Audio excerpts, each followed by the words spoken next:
السلام علیکم ناظرین، جب کوئی آپ سے یہ سوال کرے کہ دنیا کی پہلی نرس کون تھی تو شاید آپ فوراً کہیں گے فلورینس نائٹنگل۔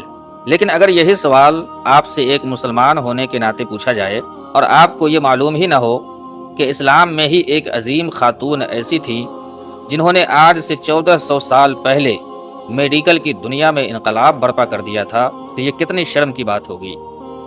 آئیے آج ہم ذکر کرنے جا رہے ہیں حضرت رفیدہ بنت سعد رضی اللہ تعالی عنہا کا۔ کون تھی یہ حضرت رفیدہ؟ ناظرین، حضرت رفیدہ مدینہ کی ایک انصاری خاتون تھی۔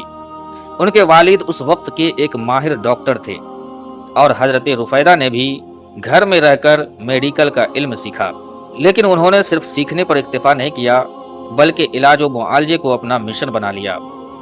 وہ اسلام کی پہلی خاتون ڈاکٹر بنی جنہوں نے صحابہ کرام کے آپریشن بھی کیے، سرجری کیا کرتی، زخم میں ٹانکے لگاتی، ہڈیاں جوڑتی، یہاں تک کہ خون روکنے کا طریقہ بھی جانتی تھی۔ حضرت رفیدہ دنیا کی پہلی میڈیکل ٹرینر بنی، عورتوں کی ایک ٹیم تیار کی اور انہیں میڈیکل کی تربیت دی۔ صرف اتنا ہی نہیں بلکہ پہلا فیلڈ اسپتال، جسے آج موبائل اسپتال بھی کہا جاتا ہے، حضرت رفیدہ نے ہی قائم کیا۔ جنگ کے میدان کے قریب خیمہ لگا کر زخمیوں کا علاج کیا کرتی تھی۔ اس کے ساتھ ہی دنیا کی پہلی میڈیکل NGO بھی حضرت رفیدہ نے ہی قائم کیا، جس کے ذریعے غریبوں اور بے سہارا لوگوں کا مفت علاج کیا کرتی تھیں۔ ان کی ساتھی عورتیں بھی ان کے ساتھ تھیں، سب نے مل کر اسلام کی پہلی میڈیکل یونٹ قائم کر دی تھی۔ جب جنگ خندق کے دوران حضرت سعد بن معاذ رضی اللہ تعالیٰ عنہ زخمی ہوئے تو انہیں حضرت رفیدہ کے خیمے میں رکھا گیا، وہاں ان کا علاج کیا گیا، آپریشن کیا گیا۔ ناظرین، یہ صرف مرہم پٹی نہیں تھی، یہ چھوٹا موٹا آپریشن نہیں تھا، بلکہ یہ میڈیکل سائنس کی ابتدائی شکل تھی۔ جس طرح آج فوج کے ساتھ فیلڈ اسپتال اور میڈیکل اسٹاف جاتا ہے، اس زمانے میں یہ کام حضرت رفیدہ نے تنہا کیا۔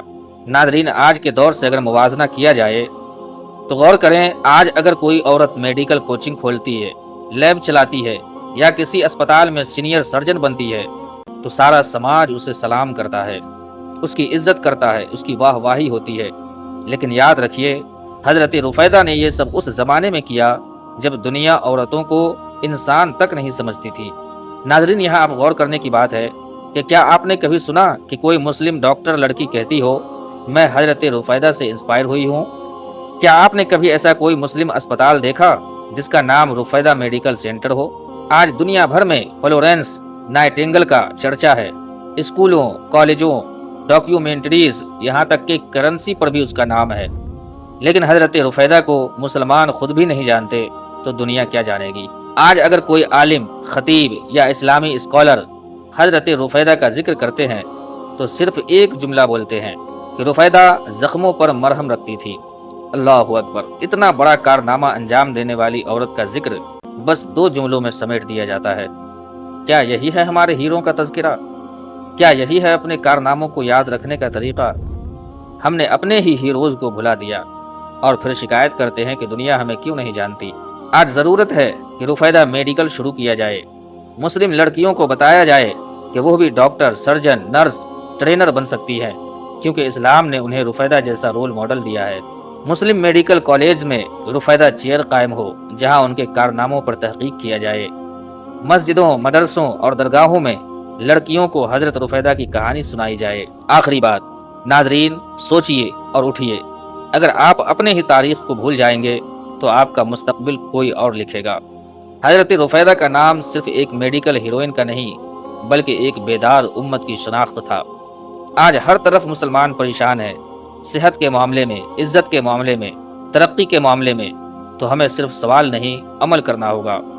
رفیدہ ہمارے لیے آئینہ ہے اور ہم اسی آئینے سے منہ موڑ بیٹھے ہیں۔